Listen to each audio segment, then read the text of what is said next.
Shalom, shalom, graça e a paz, amados do Senhor. Pastor Claudinei passando aqui para te desejar um excelente dia na presença de Jesus. Vamos continuar o nosso estudo de livro de Mateus, capítulo 16. Nós iremos estudar nessa hora. Pega sua caneta, seu lápis, seu caderno aí para anotar. Que o Senhor possa falar com você.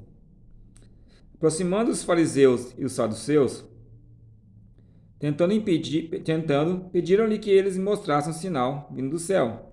Ele, porém, respondeu: Chegada a tarde, dizeis: havei bom tempo, porque o céu está avermelhado, e pela manhã hoje haverá tempestade, porque o céu está vermelho, sombrio. Sabeis, na verdade, discernir o aspecto do céu, e não podeis discernir os sinais do tempo. Uma geração má e adúltera pede um sinal, e nenhum sinal lhe será dado senão de Jonas, e deixando, retirou-se dali. Olha só que interessante. Os fariseus e os saduceus, eles eram inimigos. Inimigos mortais, eles não se davam. Os saduceus, eles eram racionais, eles não criam na ressurreição, né? Eles não acreditavam. Então, os fariseus, eles eram da lei, né? A ênfase deles era a lei. Enquanto os saduceus, eles não acreditavam nos livros proféticos, nos salmos, acreditavam só no Pentateuco. Então eles eram inimigos, mas eles se uniram contra o reino de Deus. E sabe, aí Jesus fala bem assim, mas como que vocês não conseguem discernir? Vocês conseguem olhar para o céu, ver os sinais do tempo, se vai chover, se vai fazer sol, se vai fazer tempestade, mas vocês não conseguem discernir o tempo de Jesus vir, o Filho de Deus vir à Terra. Olha só que interessante. Os magos, os magos, lembra dos magos que vieram até Jesus quando ele nasceu? Eles vieram discernir o tempo, né? Eles estudaram lá com Daniel, discerniram pelas estrelas, pelos astros e chegaram até Jesus. E agora esses camaradas aqui que se diziam que entendiam do tempo não conseguiram discernir os sinais do tempo de que Jesus estava chegando, né? Versículo 4, então vai dizer aqui também que eles pedem um sinal. Já estão vendo um monte de sinais, um monte de milagre, ainda pede mais um sinal. E aí Jesus fala do Jonas, né? Cita Jonas. Nenhum sinal será dado senão de Jonas, que foi o que Jonas fez? Ele se lançou ao mar, né? Para que cessasse a tempestade. Quem que era Jesus? Jesus ele se lançou na cruz por sua vontade para que o pecado fosse arrancado do mundo. Então, olha só a comparação de Jesus a Jonas, que se entregou na cruz para salvar a mim e a você, da tempestade que estava na nossa vida. Versículo 5. Ora, tendo os discípulos passado para o outro lado, esqueceram de levar pão. Olha só, os caras esqueceram de levar pão. Sabe como? Assim, o João vai levar. Não, acho que o Mateus leva. Um jogando para o outro, um esperando pelo outro, e na verdade, olha só, eles acabaram discutindo, né? Porque ninguém levou pão. E olha só o 6, Jesus disse-lhe: Vede, acautelai-vos dos fermentos fariseus e dos saduceus. Eles, porém, discorriam entre si, dizendo: É porque nós não trouxemos pão? Olha, os discípulos são uma benção, né, cara? Percebendo Jesus que diz: Por que discorreis entre vós, homens de pequena fé, sobre o que não terdes pão? Ou seja, estavam discutindo porque, mas que o João tinha que ter trazido pão. Não, quem tinha que trazer era Pedro. Estavam discutindo porque ninguém levou pão. Eles, de certa forma, estavam com fome e começaram a culpar uns outros. E Jesus fala para eles: Olha, acautelai do fermento. Né? Jesus estava falando de outra coisa e eles achando que Jesus estava falando por causa do pão. Não estavam entendendo o que Jesus estava falando. E agora eu quero trazer uma pergunta para os amados. O que impede alguém de entender as palavras de Jesus? O que impede alguém? Porque eles não estavam entendendo o que Jesus estava falando. Eles falam: será que é porque a gente não trouxe pão que Jesus está assim? O que nos impede de ouvir as palavras, de entender as palavras de Jesus? Então, primeiro aqui, a primeira coisa que nos impede era o que os fariseus faziam. Eles tinham a justiça própria. Eles achavam que por fazer eles conseguiriam ser justificados. Por obedecer à lei, pelo sacrifício, pelo esforço próprio dele, eles criam que seriam justificados. A segunda coisa que nos impede é o raciocínio carnal, que era dos saduceus, né? Ou seja, eles não criam na ressurreição, ou seja, eles não acreditavam. O que eu não posso ver, o que não pode se provar, o que eu não consigo olhar, eu não acredito. Não existe. Terceira coisa que impede de eu ouvir e entender a palavra de Jesus, né? Só é a arrogância. Que aí é os dois juntos, religiosos, né? Falta de humildade. Os caras já viram um monte de sinais, viram Jesus fazendo um monte de milagres, mas não, ainda pediram mais um. Senhor, dá um sinal para nós saber se é você mesmo. Ou seja, a arrogância de não aceitar Jesus. Eles, na verdade, não queriam. Eles queriam que Jesus ficasse provando, provando, provando, até para que Jesus caísse numa contradição. Então, não tinha humildade. E isso nos impede de entender a palavra de Deus. E o quarto é o que os discípulos fizeram. Focaram nas necessidades. Os discípulos focaram no quê? Se tem pão, não tem pão. Cadê o pão? Quem trouxe o pão? Ninguém trouxe o pão. Aí Jesus vem aqui, ó. Não compreendeis ainda? 9. Nem vos lembrais dos 5 pães para 5.000 homens, quantos cestos tomaste? Nem dos 7 pães para os 4.000, de quantos seus cestos tomastes? Como não compreendereis que não vos falei a respeito de pães? E sim, acautelai-vos dos fermentos fariseus e saduceus. Então entenderam que não lhe dissera que se acautelava-se do fermento de pães, mas da doutrina e dos fariseus e dos saduceus. Então lembra que fermento, irmão, fermento ele quer falar sobre mentalidade, entendimento. Fermento aqui quer falar sobre entendimento. Nesse contexto, os fermentos fariseus e saduceus era o que eles acreditavam, era o entendimento que eles tinham. Então Jesus falou: acautelai-vos desse entendimento. Por isso vocês não estão compreendendo, vocês estão pensando da mesma forma que os saduceus e os fariseus pensam. Então, acautelai-vos desse entendimento, desse fermento. Então, Jesus fala para eles: acautelai-vos disso. Então, Jesus aqui, o versículo 3, indo Jesus para os lados de Cesareia, Felipe perguntou aos seus discípulos: quem diz o povo ser o filho do homem? Olha só que interessante. E eles respondeu: um dizem João Batista, outro Elias, outro Jeremias e algum dos profetas. Olha só. Olha que interessante. Como que eu aprendo algo? Como que eu vou aprendendo algo? Se eu te falar para você, você nunca conheceu um carro, né? Como que é um carro? Ah, é um ferro, uma caixa de ferro com algumas rodas, né, juntas e vai andando. Você vai fazendo comparação. Algo que você nunca viu, eu preciso comparar a algo que você já viu para você entender, para você aprender sobre algo, é ou não é? Então é a comparação, a combinação de coisas, as informações para que você venha aprender. Agora, como conhecer algo incomparável? Como que eu vou conhecer algo incomparável? Ou seja, aqui ele pergunta: quem diz o povo que é? Quem eu sou? Porque ninguém se compara a Jesus. Não tem como você. Aqui falar, uns falam que é João Batista, outros falam que é Elias, ou seja, João Batista, Elias, Jeremias. Então eles fazem comparação para tentar descobrir quem é Jesus, mas Jesus é incomparável. Como que eu descubro Jesus? Aí vem, ó, mas vós, continuou ele, quem dizes que eu sou? Mas vocês, quem dizes que eu sou? Aí responde Simão Pedro: tu és o Cristo, o Filho de Deus vivo. Então Jesus lhe afirmou: bem-aventurado Simão Barjonas, porque não foi carne e sangue que revelaste, mas meu Pai que está nos céus. Também eu te digo que tu é Pedro, e sobre esta pedra edificarei a minha igreja, e as portas do inferno não prevalecerão contra ela. Dar-te-ei a chave do reino dos céus, que ligarás na terra será ligado nos céus, e o que desligar na terra será desligado no céu. Olha só que interessante. Como então conhecer alguém incomparável? Como que eu vou conhecer alguém incomparável como Jesus? Como? Aí Jesus pergunta para Pedro, e Pedro fala: tu és Cristo. Como que Pedro descobriu? Por uma revelação. Mas por quê? Relacionamento. Marca essa palavra. Só se aproximando de Jesus. Só se relacionando com Jesus. Irmão, não é estudar sobre Jesus. Não é fazer faculdade de teologia que você vai aprender quem é Cristo.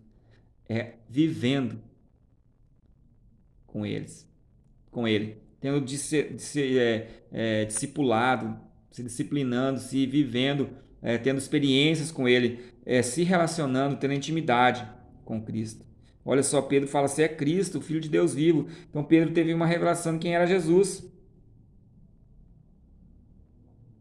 Bem-aventurado Simão Barjona. Olha só, quando eu tenho uma revelação de quem é Cristo na minha vida, quem Cristo é, olha, as pessoas vivem se perdendo, irmão, tentando procurar sua identidade. Quem eu sou, o que eu nasci para fazer, quem que eu preciso fazer para me descobrir, eu preciso me descobrir. E aqui nós vemos como que Pedro, olha só, Pedro teve a sua identidade revelada. Cristo mesmo falou, olha, você agora é Pedro. Sobre essa pedra edificarei minha igreja. Quando que eu tenho uma revelação de quem Cristo é? O que acontece quando eu descubro quem Cristo é? Quando eu descubro quem Cristo é na minha vida, quem é Cristo, ele revela quem eu sou. Jesus revelou quem era Pedro. Pedro revelou quem era Jesus, que era Cristo. Ele teve uma revelação, um entendimento. E agora Cristo fala: você é Pedro. Você também tem uma identidade. Cristo, quando você descobre quem é Cristo, você descobre quem é você. Você foi criado para ser igual a Jesus, meu. O que está escrito lá em Gênesis 1:26? Que nós fomos criados à imagem e semelhança. Façamos o homem à nossa imagem e semelhança. Ou seja, quando você descobre, quando você acha Cristo, você se acha. Você se descobre. Sua identidade está em Cristo. Então pare de tentar procurar, irmão, fora de Cristo. Pare de tentar procurar fora de Cristo quem é você. Você, irmão, tem que procurar Cristo. Quando você descobrir quem é Cristo, você vai descobrir que você é uma cópia de Jesus. Você é uma cópia de Deus. Então advertiu os discípulos de quem ninguém disseste ser ele o Cristo. Falou bem assim, não fala para ninguém. Jesus fala para ele. Olha só que interessante, versículo 21. Desde então esse tempo, ou seja, desde que Pedro teve essa revelação, Jesus Cristo começou a mostrar aos seus discípulos que lhe era necessário seguir para Jerusalém e sofrer muitas coisas dos anciões, dos principais sacerdotes, dos escribas, e ser morto e ressuscitado no terceiro dia. Então agora Jesus, depois que Pedro teve revelação de quem era Cristo, agora Jesus começa a falar com eles abertamente. Até então Jesus falava por parábolas. Agora Jesus fala, nossa, eles descobriram quem eu sou. Eles entenderam quem eu sou. Jesus foi revelado através de Pedro.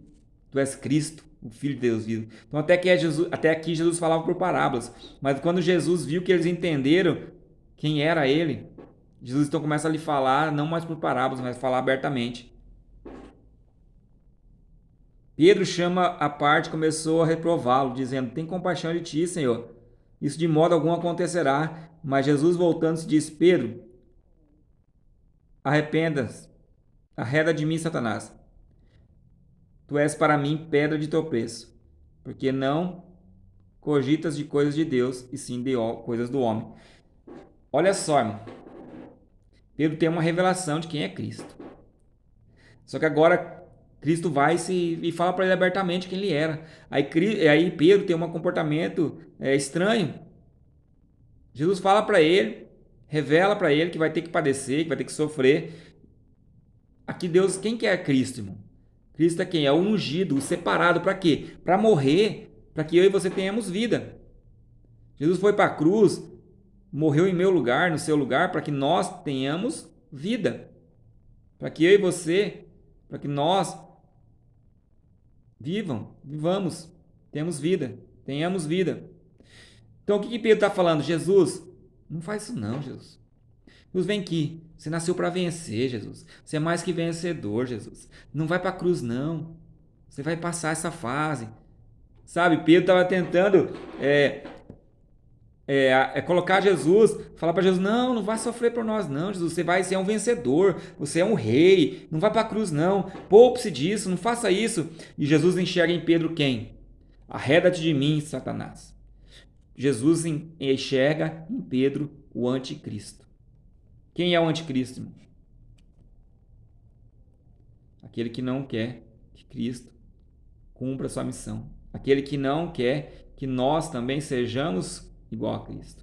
Eu e você, nós nascemos para ser igual a Cristo. Olha o versículo 21, desde 24. Então Jesus disse a seus discípulos: se alguém quer vir após mim, Jesus vai continuar para explicar para eles, negue-se a si mesmo e tome a sua cruz. Ou seja, irmão, olha o que Jesus está falando. Portanto, quem quiser salvar a sua vida, perdê-la-á. E quem perder a sua vida por causa minha, achá-la-á. Pois o que aproveitará o homem ganhar o mundo inteiro e perder a sua alma? O que dará o homem em troca da sua alma? Porque o Filho do Homem adivina a sua glória de seu Pai, com seus anjos, e a cada um retribuirá conforme as suas obras. Desculpa, irmão. Olha só. Jesus está falando, eu vou para a cruz. Eu vou para a cruz. O que é a cruz, irmão? Qual é o símbolo da cruz para nós? A cruz é o símbolo daqueles que não vivem para si. Jesus não veio viver para si. Quando Jesus vai para o deserto, quando Satanás está tentando Jesus lá no deserto, fala, come pão. Jesus está falando, não, eu não vim aqui para satisfazer a minha vontade, eu vim para satisfazer a vontade do meu Pai, para fazer a vontade do meu Pai, para cumprir a vontade do meu Pai. Arreda-te de mim, Satanás. Então Jesus, ele está falando que nós temos que ser igual a Ele, nós temos que viver para a glória de Deus e servir as pessoas. Nós nascemos, irmão, para perder a nossa vida. Olha só, quem perder a sua vida por causa de mim, achá-la-á. Nós nascemos para perder a nossa vida. Nós nascemos para entregar a nossa vida, perder ela por amor a Cristo e às pessoas. Então, a tentar achar a nossa vida, tentar achar quem nós somos, irmão, vai nos frustrar. Vai nos frustrar. Tentar viver a nossa vida, irmão, para nós mesmos, em função de nós mesmos, é o caminho da perdição, porque nós não fomos feitos para nós olharmos para nós fomos feitos para olhar para os outros. Qual é o único rosto que eu não consigo enxergar? É o meu. Cristo nos fez com os olhos para olhar todo mundo, nós conseguimos olhar para a cara de todo mundo, mas nós não conseguimos olhar para o nosso próprio rosto, ou seja, eu preciso viver em função do outro, eu preciso viver em função do meu chamado, servir a Deus e às pessoas. Olha só, Deus ele não fez nós olharmos para nós mesmos, mas fez para nós olhar para outras pessoas. Olha o 27, porque o Filho do Homem adivina a glória de seu Pai, com seus anjos retribuirá. Então há uma recompensa, irmão. Deus vai retribuir para aqueles que se entregarem. O próprio Deus vai retribuir na sua vida, na minha vida, quando nós entregamos. E em verdade vos digo que alguns de nós, dos que aqui se encontram, algumas pessoas que de maneira nenhuma passarão pela morte, até que venha o Filho do Homem no seu reino. Algumas pessoas apenas. Não falo de todos. E aqui essa questão da ressurreição, ele está falando do capítulo 17, que nós vamos ver no próximo vídeo. Então, irmãos, olha só que interessante. Eu e você nascemos com um propósito. Viver para a glória de Deus. Você quer descobrir quem você é? Descubra quem é Cristo. A sua identidade está em Cristo. O seu chamado está em Cristo. Olha para Jesus. Olha para a cruz. Deus tem um chamado para a sua vida. Deus tem um propósito para a sua vida. Nós nascemos, irmão, para viver esse propósito. Você nasceu com um propósito. Existem pessoas que precisam do que você carrega. Eu quero te abençoar nesse dia. Deus, abençoa essa pessoa que está lendo, que está assistindo esse vídeo, que está lendo, meu Pai, junto comigo esses capítulos, ó Pai, que nós estamos estudando, que está anotando, que está tentando descobrir, Senhor, o chamado. Que o Senhor revele no coração delas aquilo que elas vieram fazer nessa terra. No nome de Jesus eu oro, abençoando a cada vida, cada família, cada casa representada. No nome de Jesus, amém, amém. Deus te abençoe, meu irmão. Até o próximo vídeo. Que Deus guarde a sua vida e que você possa entender e compreender o que Deus quer da sua vida. Amém? Deus abençoe.